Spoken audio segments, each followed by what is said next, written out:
My grandfather laid the ultimate guilt trip on me, faking a heart attack to force me into marrying a woman 5 years my senior. I figured my life was basically over. On our wedding night, I was ready to lay down the law, to draw some boundaries and defend what little dignity I had left. Instead, she barely looked at me, tossed a black credit card on the table, and said in a voice as cold as ice, "Here's $100,000 a month for spending money. Stay out of my way." I looked at the card. I looked at her stunning, aloof face. And in that moment, I had an epiphany. Dignity? Who needs dignity? Honey, I thought, dropping to my knees in a perfect slide. How's this for staying out of your way? Chapter 1. My name is Leo Miller. I'm 22, fresh out of college, and my only real ambition in life is to become a professional slacker. But my grandpa, Joe, a stubborn old coot who's been known to flip the chessboard when he's losing a game of checkers in the park, decided my life needed more direction. So, he gave me a new direction I'd never forget. He was lying in a hospital bed, an oxygen mask fogging up with each breath, his hand clutching mine like a vice. "Leo, buddy, this is it for OL Grandpa Joe." Tears immediately sprang to my eyes. "Grandpa, don't say that. Just yesterday, you were arguing with Mr. Henderson about his illegal use of a king me. That was my last hurrah. A final burst of energy," he wheezed, pointing a shaky finger at a doctor standing nearby. "You asked Dr. Evans here. Am I not knocking on heaven's door?" Dr. Evans pushed his glasses up his nose, his expression grim. "Mr. Miller's condition is indeed fragile. It's a matter of the heart." I panicked. "What's wrong with his heart?" Grandpa Joe took a deep, dramatic breath, as if summoning his remaining life force. "My only regret, the one thing keeping me from the great beyond, is that I've never seen you settle down. I can't die in peace." I was floored. "Grandpa, I'm 22. I just barely meet the legal age to rent a car, let alone get married. Where am I supposed to find you a granddaughter-in-law?" "I found her for you." With a surprising burst of strength, Grandpa Joe whipped my birth certificate and social security card out from under his pillow and shoved them into my hand. "You remember my old army buddy, Mr. Chun?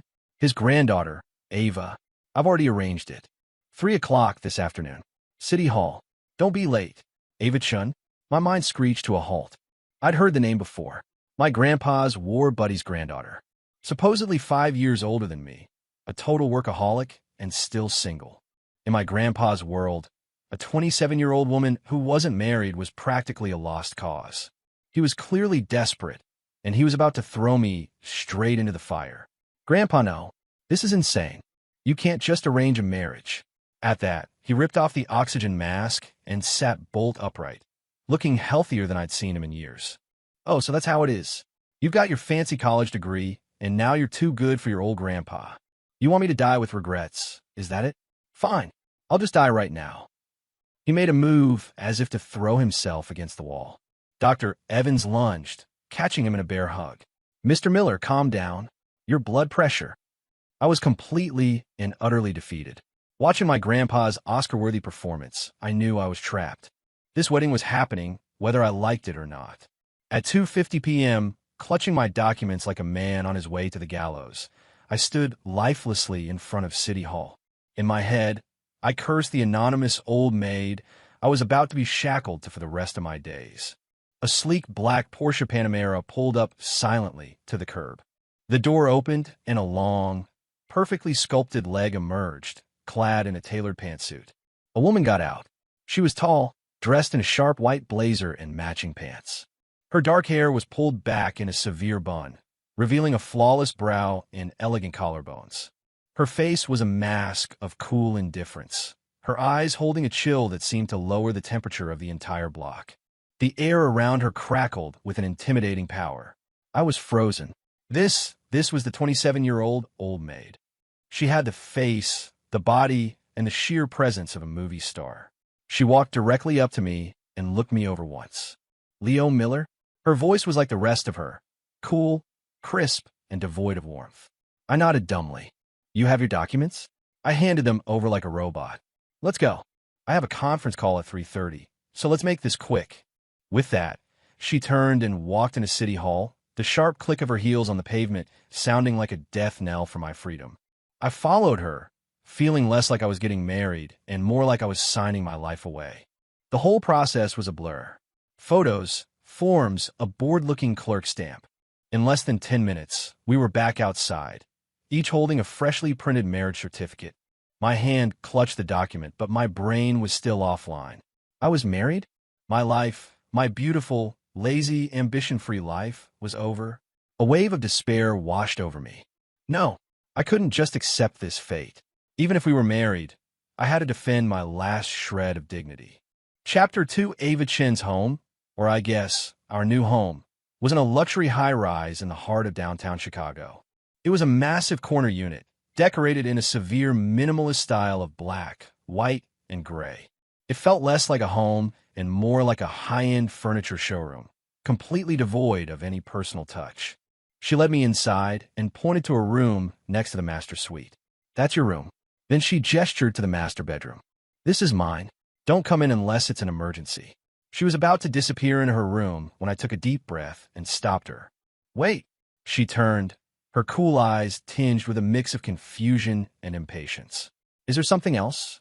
This was it. The battle for my dignity began now. I cleared my throat and stood up straight. "Miss Chun, even though we're legally married, I think we need to establish some ground rules.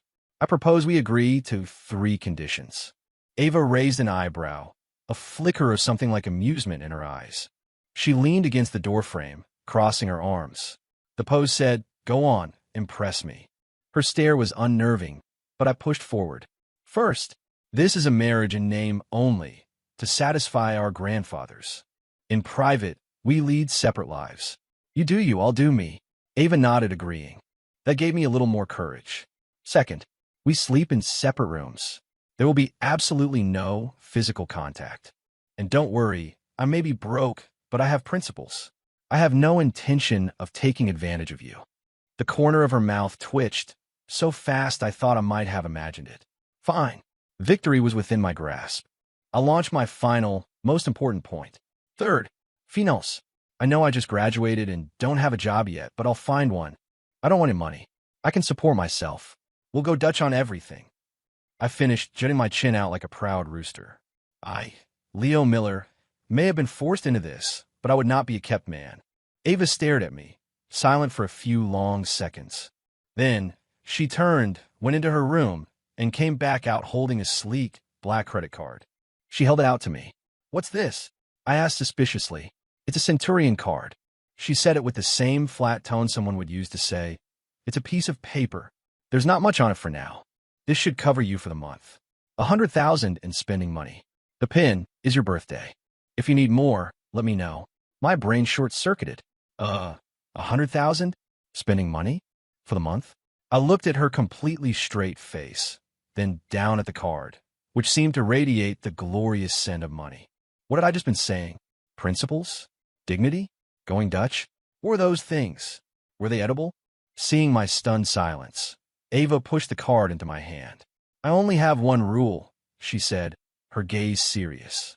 "Don't bother me. My work is demanding, and I need quiet. As long as you keep to yourself, money is not an issue." And with that, she walked into her bedroom and shut the door with a soft click. I was left alone in the massive living room, clutching a thin piece of plastic that suddenly felt like it weighed 1,000 pounds. I looked down at the card. I looked up at the closed door. Behind that door was a beautiful, ridiculously wealthy woman who, on top of everything else, wanted nothing to do with me. It all became clear, utterly, beautifully clear. This wasn't the prison I had imagined. This was a VIP ticket to paradise. How foolish and childish had my earlier thoughts been? Dignity? Self-respect? In the face of a 6-figure monthly allowance, they were worthless. I immediately dropped into a slide on the polished floor, facing her bedroom door and shouting in my mind, "You're right, honey. I'll be as quiet as a mouse. I'll never bother you. Hey, honey, how was that slide? Need me to add a 360-degree spin to it?" From this day forward, I, Leo Miller, was a proud professional trophy husband. My new KPI was to keep my rich, beautiful wife happy by ensuring she could work in peace. My journey as a kept man had just begun. Chapter 3. On my first official day as a professional husband, I decided to set a small goal for myself, get acquainted with my new work environment. The apartment was too cold, too sterile. It didn't feel like a home at all. As the man of the house, self-appointed, I felt it was my duty to inject some warmth and personality into the place. Ava left for the office at the crack of dawn, muttering something about a board meeting that would last all day. This gave me the perfect window of opportunity. Armed with a black card, I marched into the city's most expensive shopping district like a conquering hero. The feeling of swiping that card was absolutely glorious. By the end of the afternoon, the card was practically hot to the touch. That evening, when Ava returned home, dragging her feet with exhaustion, she froze in the doorway, utterly stunned by the scene before her.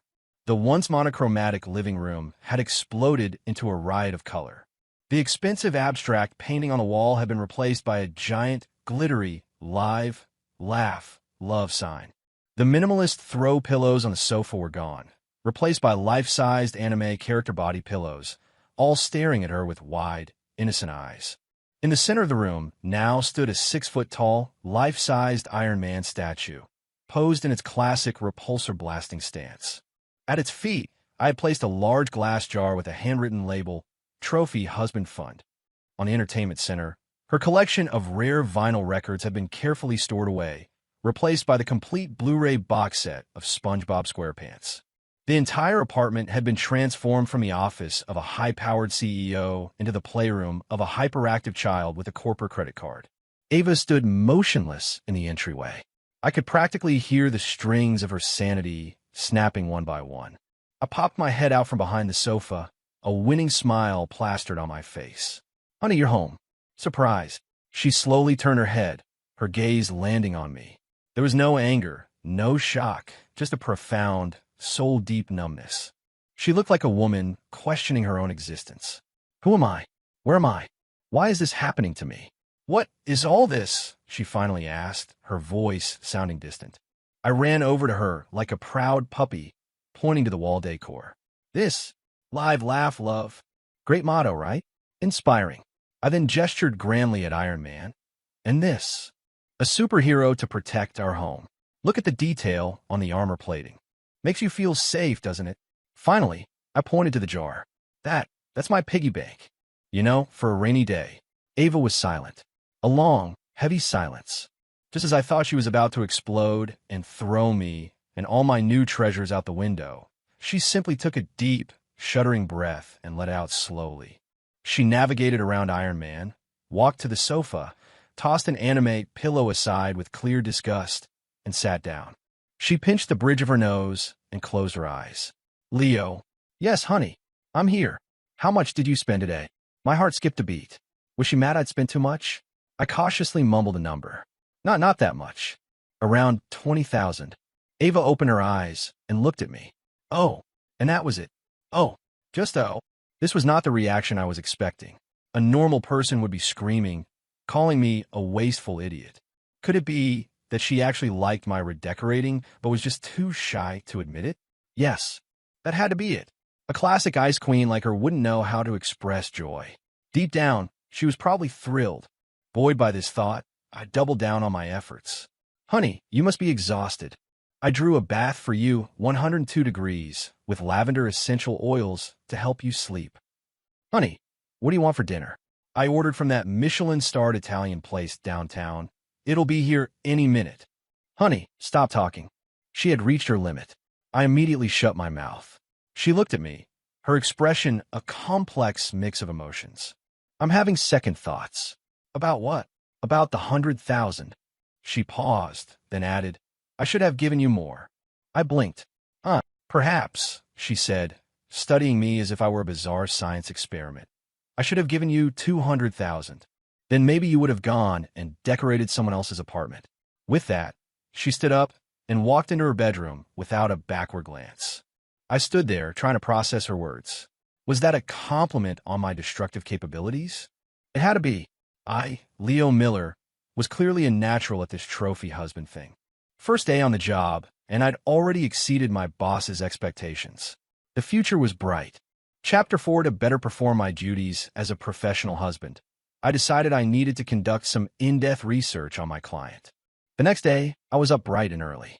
When Ava emerged from her room, She was greeted by a breakfast spread spanning 4 different cuisines: American, French, Japanese, and Mexican. And me, dressed in a butler-for-hire costume complete with white gloves, bowing at a 90-degree angle. "Good morning, my dearest, honey. Which continental breakfast experience shall you be gracing with your presence today?" Ava's expression was one of a person who had been struck by lightning twice. She silently picked up a piece of toast, took a single bite, walked around me, and left the apartment. I wasn't discouraged. She was just shy. The moment her car left the garage, I was on her tail. I had to perform some on-site reconnaissance of my wife's work environment.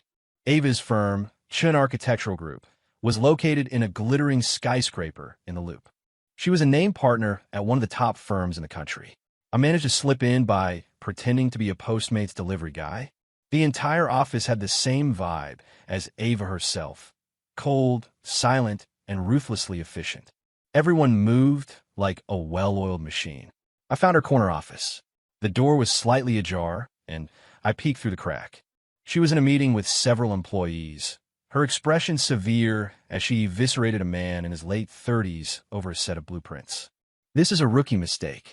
Do you use your brain for anything other than taking up space in your skull? This design is garbage. Redo it, and nobody goes home until it's perfect." Her queen bee energy was so intense it made me shiver. So this is what my wife was like at work. Terrifying. Just then, a man in a flashy pink suit, carrying a bouquet of roses the size of a small shrub, sauntered up to Ava's office. He saw me lurking and frowned. "You, the delivery guy. What are you doing skulking around here?" Before I could answer, he pushed the door open and strutted inside. "Ava, my darling. Miss me?" The meeting came to an abrupt halt. When Ava saw him, her brow furrowed so deeply it could have crushed a bug. "Chadwick, what are you doing here? Get out." This guy, Chadwick, was clearly some trust fund kid who was completely immune to Ava's ice-cold demeanor. He offered her the flowers. "Ava, don't be like that. Let's get dinner tonight." "I'm busy. Come on. I just got a new Ferrari. I'll take you for a spin." I decided I'd seen enough. Who was this clown trying to move in on my territory? I mean, Ava. And I didn't have feelings for each other, but she was technically my wife.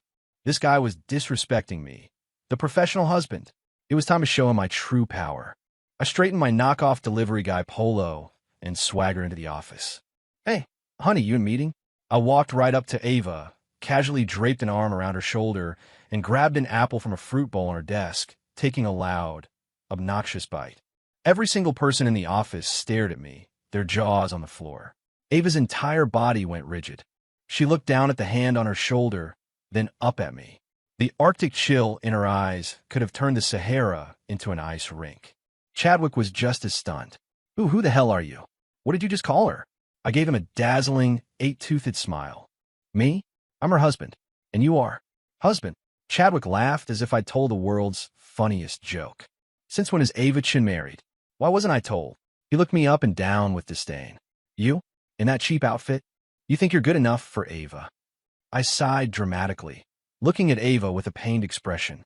"See, honey, this is what happens when we try to be low-key. There's always some clueless jerk who judges a book by its cover." I pushed up my sleeve, revealing my bare wrist. "It's your fault, really. You insisted on buying me that Patek Philippe, but it's just too heavy. I left it at home today. Should have worn it, just to blind guys like this." I delivered the lines with heartfelt sincerity, not a hint of a blush on my face. Chadwick was speechless. The other employees were speechless. All eyes turned to Ava.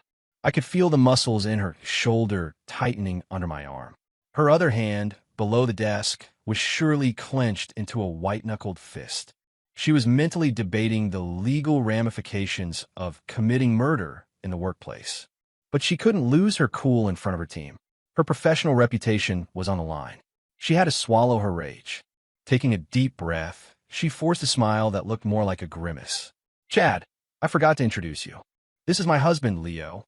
She then turned to me, her eyes sparkling with a terrifyingly gentle light, but her words were ground out from between her teeth. "Darling, didn't you say you had a call with those Saudi princes about the new skyscraper project today? What are you doing here?" Damn, she was good. A master improviser. Skyscraper project? She was a quick thinker. I immediately played along. "Oh, you know how it is. The sheik insisted we have drinks." I barely got away. I just missed you so much I had to come and see you. Then, in front of everyone, I leaned in and planted a loud, wet kiss on her cheek. Mwah! Ava's body turned to stone. Her eyes widened in pure horror. Chadwick's face went from pale to a sickly shade of green. He pointed at us, sputtering, unable to form a coherent sentence. I shot him a smug grin. Game, set, match. Chadwick finally stormed out in a huff. The other employees, sensing the impending doom, quickly and quietly excused themselves. The second the door closed, the gentle smile vanished from Ava's face, replaced by a Siberian winter storm. Leo. Yes, honey. Get your hand off my shoulder. She enunciated each word with deadly precision. I sheepishly retracted my arm. Who told you to come here? I came to bring you a special lunch, I said, thinking fast. And where's this lunch? A Godzilla probably stole on my way over. Ava closed her eyes and began taking those deep breaths again. I could feel her weighing her options. Strangle me now, or strangle me later at home. After a long moment, she opened her eyes. Get out. Okay. Wait. She stopped me again. That card. Give it to me. My blood ran cold. This was it. She was cutting off my funding. With the grim acceptance of a condemned man, I handed it over. She took the card, walked to her desk, pulled out her wallet, and took out another card. It was a different shade of black. She handed it to me. This one has no limit. She paused, looking at me with an expression of pure, unadulterated desperation. I'm begging you. Go shopping. Take a trip. Buy an island. I don't care what you do. Just please do not ever come within a 5-mile radius of my office again. I stood there, holding the unlimited black card, overcome with emotion. I wasn't her husband. I was her gremlin. A chaotic creature she had to pay to keep locked away. A problem she could only solve by throwing money at it. Chapter 5. Armed with a credit card that had no limit, I felt like I had reached the pinnacle of human existence. But with great power comes great emptiness. My days became a blur of spending money. This simple, unadorned lifestyle was starting to feel boring. I needed a project, a career befitting my status as the husband of a billionaire. And so, on one sunny afternoon, I made a decision that would change my life forever. I spent $1 million to acquire a nearly bankrupt alpaca farm. When I broke the news to Ava, she was drinking a glass of water. She did a spit take that sprayed across the entire kitchen island. It was the first time I had ever seen her lose her composure. You what? You bought a what? An alpaca farm, I announced excitedly. It's out in the countryside, beautiful scenery, fresh air, and it comes with over 50 adorable alpacas. Ava stared at me as if I had just sprouted a second head. Leo, what is going on inside your brain? You spent $1 million on a herd of overgrown llamas. They're alpacas, a gentle and noble species. I corrected her. Honey, you don't get it. This is the next big thing. People are so stressed out these days, burned out from the corporate grind. They need something to heal their souls. And alpacas are fuzzy, four-legged therapists. Imagine those poor office workers, crushed by hustle culture, seeing a field of cute alpacas. Their minds will be blown. Ava put her head in her hands, looking like she could feel her blood pressure skyrocketing. So, your business plan is people will pay to look at your alpacas? That's just the start. I snapped my fingers. We could do alpaca rentals, corporate events, shopping mall openings. We'll rent them out to draw a crowd. We can even do a 24/7 live stream of the alpacas eating. It'll be a viral sensation. Ava clearly didn't want to talk about it anymore. She waved a dismissive hand. Do whatever you want. Just try not to lose everything. I felt she was underestimating me. Leo Miller, business prodigy? I couldn't possibly fail. Reality, however, hit me like a ton of bricks. Once I took over the farm, I realized it was a total money pit. The alpacas were skinny and listless, and the facilities were falling apart. More importantly, nobody knew the place existed. On opening day, the only visitors were me and a few crickets. It was just me and 50 alpacas staring at each other. I sat on a fence post, watching the sunset, deep in thought. Was my brilliant business career over before it had even begun? No, I couldn't give up. An idea began to form. Traditional marketing wasn't working. I needed to think outside the box. I pulled out my phone and created a new TikTok account. The username, I kept minting his alpacas. Then I filmed my first video. In it, I wore a ripped tank top and a pair of old flip-flops, sitting melancholically among the alpacas. I set it to a sad, instrumental track. The caption read, "She said she loved me, but in the end, she only gave me $1 million and told me to get lost with my new friends. I guess this is goodbye." Heartbroken sugar mama divorce, the video exploded. The comments poured in. $1 million? Bro, where do I find a woman like that? I'll get lost for her RN. The humble brag is strong with this one. Don't be sad, man. You still have 50 fluffy bros who love you. I seized the momentum and started a series. The next day, I posted, "She sent a Lamborghini to try and win me back, but all I ever wanted was her love." I threw the keys in the alpaca feed trough. Love hurts money as skin. The day after, her rich ex-boyfriend flew his helicopter over my farm to mock me. So, I had my alpaca squad spit on it. Squad goals alpaca life, my account, in the most ridiculous way possible, went viral. Millions of people tuned in every day, eagerly awaiting the next chapter in the dramatic saga of me, my mysterious sugar mama, and my army of alpacas. My farm became a viral tourist destination. People drove for hours to the remote countryside just to see the celebrity alpacas and offer their condolences to me, the poor man who had been so deeply wounded by money. My alpaca rental business boomed. I was booked solid for the next year. The money started rolling in. In just 1 month, I had not only made back my initial investment, but had cleared a net profit of over $500,000. When I placed a bank statement showing the $500,000 profit in front of Ava, she once again lapsed into a long, profound silence. She looked at the paper, then at me, her eyes filled with a deep suspicion of the world we lived in. "You made $500,000 with those alpacas?" "Yep," I said, puffing out my chest. "Pretty good, right? Told you I was a business genius." Ava didn't say anything. She picked up her phone, opened TikTok, and found my account, which now had millions of followers. She clicked on my most recent video. In it, I was hugging an alpaca, fake sobbing my heart out. What if she doesn't love me anymore, buddy? It's been 3 whole days since her last wire transfer. Ava's face darkened to the color of thunderclouds. She looked up, her gaze pinning me to the wall, and asked in a low, dangerous voice, "Leo, in your eyes, am I nothing more than a walking, talking ATM?" My heart stopped. Oops, I may have gone too far. Chapter 6, Facing Ava's Death Stare. My survival instincts went into overdrive. "Honey, let me explain. It's all for show. It's performance art." I swore on my life. "To me, you are not an ATM. You are my sun, my moon, my stars." Ava's expression remained flat. "So, when I don't wire you money for 3 days, your universe collapses?" No. I waved my hands frantically. "That was my mistake. I completely misinterpreted your brand ethos. I'll delete the videos right now. I'll shut down the account." "Don't bother," Ava said coolly. "It's interesting." "Huh?" I was confused. "I watched some of your videos," she admitted, taking a sip of water. "They're incredibly stupid, but I'll admit, they're a decent stress reliever." I couldn't believe my ears. Was that a compliment? "So you're not mad?" She shot me a sidelong glance. "Why would I be mad? You're making your own money. That's a good thing." She paused. "Besides, I heard you rented 20 alpacas to serve as greeters for Chadwick Kensington's corporate gala." I found that particularly inspired. Now I remembered. A huge order had come in from Kensington Corporation. I hadn't made the connection at the time. The mental image of Chad and his stuffy executives being spat on by a welcoming committee of 20 alpacas made me grin. However, Ava's tone shifted. "Now that you're financially independent, I assume I can take back the unlimited credit card?" My smile froze on my face. "No, wait, honey. It's not the same. The money I make is business, but the money you give me is love. Without your love, my business has no meaning." The corner of Ava's mouth finally, for the first time, curled into a genuine, tiny smile.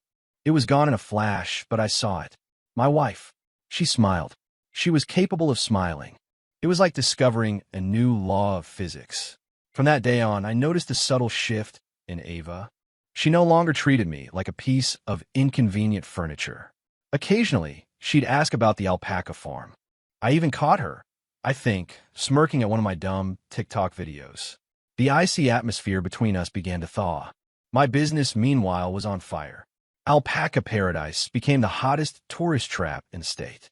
I even launched a line of merchandise: plush alpaca toys, alpaca wool scarves, and premium alpaca manure fertilizer. All of it sold out. I, Leo Miller, had transformed from a kept man into the undisputed alpaca king. But success breeds jealousy. One day, I was at the farm, teaching my alpaca crew a new viral TikTok dance, when Chadwick Kensington and a few of his cronies stormed onto the property. "Miller, get your butt out here." I knew immediately this was trouble.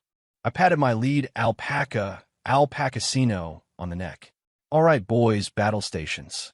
The herd immediately snapped into formation, their mouths puckering as they prepared their saliva-based artillery. The sight made Chadwick take a step back. What do you think you're doing? I'm here to talk business." "What business?" "Sell me this stupid farm," he said with a sneer.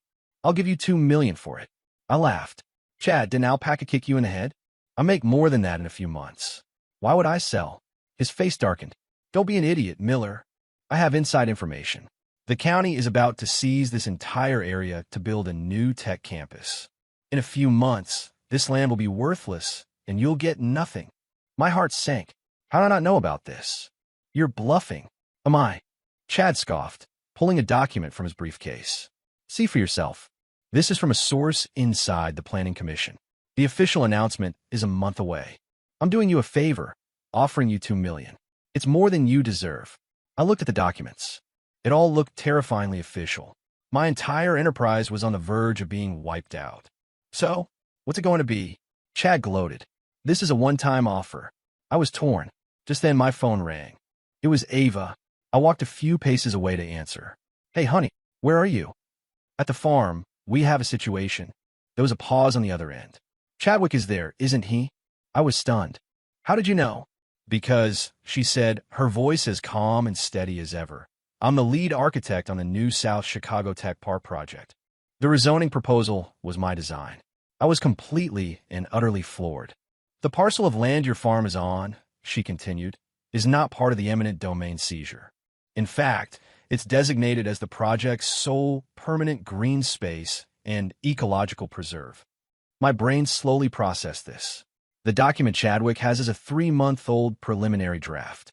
His plan was probably to buy your land cheap and then sell it to the development committee at an inflated price. For the first time, I detected a faint note of mockery in her voice. What he doesn't know is that the final master plan was approved yesterday. I hung up the phone and looked at the arrogant fool in front of me as if seeing him for the first time. I walked back over and handed him his document. "Thanks for the generous offer, Chad, but the farm's not for sale." He sputtered. "You'll regret this." "Will I?" I smiled. "I think you're the one who's about to have some regrets." I pulled out my phone, opened the file Ava had just sent me, and showed it to him. "Here's the final master plan for the tech park. Hot off the press." Chadwick snatched the phone. As he scanned the screen, his face went white as a sheet. He pointed a trembling finger at the area clearly marked Alpaca Paradise Ecological Preserve. This can't be real. It's a fake. I guess you'll find out in a month, won't you?" I patted his shoulder condescendingly. "Next time you try to pull a fast one, Chad, you should make sure your information is up to date." Chadwick and his goons staggered away, defeated. Watching him go, I felt a new kind of admiration for Ava, something beyond her wealth. My wife was a whole lot more brilliant than I ever realized. Chapter 7, The Incident with Chad, taught me a valuable lesson.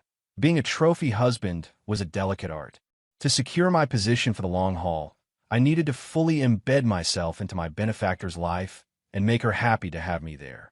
I decided on a full-scale infiltration of my wife's personal life, starting with her stomach. I gave our private chef a paid vacation and took over the kitchen myself. Thanks to my mom's lifelong training regimen, born from her fear that I'd be single forever and starve, my cooking skills were more than decent.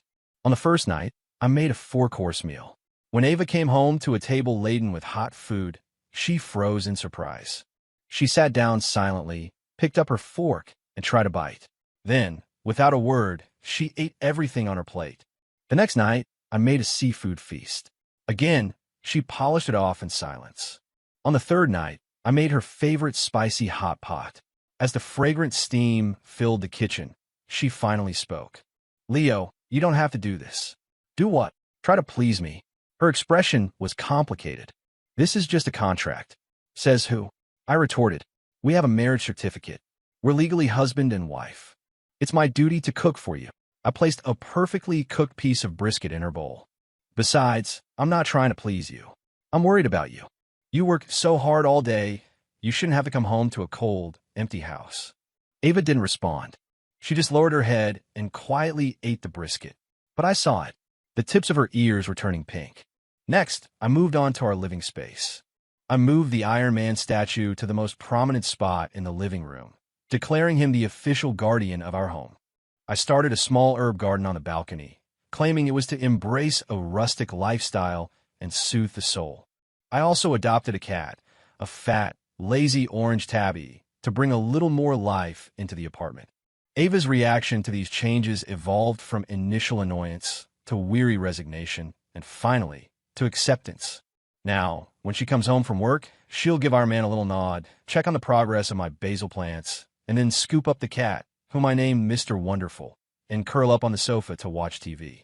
She never says anything, but I know this cold, sterile apartment is slowly, piece by piece, becoming a warm home because of me. Our relationship was changing in subtle ways, too. One night, I had to entertain some clients for the alpaca farm and had a little too much to drink. I stumbled home late, drunk and disheveled. The first thing I saw was Ava sitting on the living room sofa in her pajamas. The TV was on, but she wasn't watching it. She was waiting for me. She frowned when she saw me. "Why did you drink so much?" "Celebrating," I slurred, fumbling with my keys. "Signed a huge new contract today." She came over and helped me stay upright, her frown deepening as she smelled the alcohol on my breath. She didn't scold me. She just silently guided me to the sofa, then went to the kitchen and came back with a glass of water and some aspirin. Watching her take care of me, a warm feeling spread through my chest. Fueled by liquid courage, I grabbed her hand. "Honey." Her hand was cool to the touch. It flinched in my grasp, and she tried to pull it away, but I held on tight. "Honey, you're the best," I said with a goofy, drunken grin. She looked at me, her gaze flickering, but she didn't say anything. "Everyone says I'm a gold digger, that I'm just living off you." I rambled, the words tumbling out. "But I don't care. Being your kept man is the luckiest thing that's ever happened to me." The soft light of the living room lamp softened the sharp angles of her face, making her look almost gentle. She just watched me quietly, listening to my nonsense. I don't remember much else of what I said. Just that, right before I passed out, I thought I heard her whisper very softly right next to my ear, "You idiot." The next morning, I woke up in my own bed with a splitting headache. The events of last night were a fuzzy, embarrassing blur. I walked out of my room and saw Ava, dressed for work and ready to leave. She looked a little flustered when she saw me. "You're awake. There's coffee in the kitchen." "Thanks," I mumbled, feeling an awkward tension in the air. Just as she was about to walk out the door, a sudden impulse made me ask, "Hey, honey, I didn't say anything stupid last night, did I?" She paused at the door. Without turning around, she said quietly, "You did." My heart sank. "You said," she continued, "that the luckiest thing that ever happened to you was marrying me." And with that, she opened the door and left. I stood there, alone in the apartment, my heart hammering against my ribs. Chapter 8. After my drunken confession, the unspoken barrier between Ava and me had been cracked wide open. Though neither of us mentioned it again, things were different. For one, she started managing my life. "Leo, you can't eat that much junk food." "Leo, you need to be in bed by 11 on weeknights." "Leo, that new TikTok dance you posted is embarrassing. Take it down." I complained, "Honey, you're not my mom," but on the inside I was beaming. This wasn't nagging. This was caring. She also started bringing me to important events, not just as a prop to keep her family happy, but as her actual partner. One evening, she had to attend a major architectural awards gala. A museum she had designed was nominated for the year's top prize. The night before, she tossed a garment bag on my bed. "Wear this tomorrow." Inside was a designer tuxedo that probably cost more than my college tuition. I was floored. "Honey, are you sure you want to be seen in public with me?" She rolled her eyes. "Just wear it, Leo." The gala was a sea of black ties and evening gowns, filled with the biggest names in the industry. Dressed in the tux Ava gave me, I felt less like a slacker and more like a prince consort, trailing in the wake of my queen. Many people shot me curious looks. To each of them, Ava introduced me with a simple, confident, "This is my husband, Leo." The casual ownership in her voice sent a thrill of pride through me. Chadwick Kensington was there, of course. He saw us together, and his eyes burned with resentment. He sidled over, a glass of champagne in his hand. Well, if it isn't Leo Miller," he sneered. "I hear the alpaca business is booming. Decided to take a night off from shoveling manure to play the part of the dutiful husband?" Before I could say a word, Ava's face went cold. "Watch your mouth, Chadwick. Did I say something untrue?" he shot back. "Honestly, Ava, I don't know what you see in him. A kept man who lives off your money. Aren't you embarrassed to bring him to a place like this? Whether he is or not is none of your business." Ava took a step forward, positioning herself slightly in front of me. Her small frame seemed to radiate a protective energy. "What I do know is that he is my husband, and when you insult him, you insult me." I looked at her back, a wave of warmth washing over me. Chadwick was speechless, his face turning a blotchy red. "Fine. Have it your way, Ava. We'll see how long this lasts." He put his glass down with a thud and stormed off. I peeked out from behind her. "Honey, that was so cool." She turned and glared at me. "Be quiet and stand up straight. You're slouching and it's embarrassing." But I saw it. The tips of her ears were bright red. As expected, Ava won the award for Design of the Year. She stood on the stage, bathed in spotlights, so brilliant it was hard to look away. She gave her acceptance speech, thanking the judges and her team. Then at the very end, her eyes scanned the crowd and found mine. "Finally," she said, her voice clear and strong, "I have one more person to thank. My husband, Leo. He was the one who brought a ray of light into my cold, structured world. He taught me that great design isn't just about lines and materials. It's about the warmth of a home." A murmur went through the audience. Every head turned to stare at me. I stood there, looking up at her on the stage, feeling like my heart was going to beat its way out of my chest. On the drive home, the car was quiet. I snuck a glance at her, only to find she was already looking at me. Our eyes met, and the air between us felt charged. "Honey," I finally worked up the nerve to speak. "What you said on stage, did you mean it?" She didn't answer directly. Instead, she asked, "What you said the other night, when you were drunk, did you mean it?" I nodded without hesitation. Every word. She stared at me for a long moment. Then, slowly, she leaned towards me. Before I could process what was happening, a soft, cool pressure landed on my lips. My brain went completely blank. Outside the car window, the city lights blurred into streaks of color, like a beautiful, abstract dream. The kiss was gentle and brief. She pulled back and sat upright, a faint blush on her cheeks, though she tried to maintain her composure. "Consider it a bonus for your recent performance." I touched my lips, a goofy grin spreading across my face. "Honey, can I apply for a repeat bonus?" My answer was a light, embarrassed punch on the arm. And I understood. Our marriage contract, from that moment on, was officially null and void. Because somewhere along the way, we had both started to believe it was real.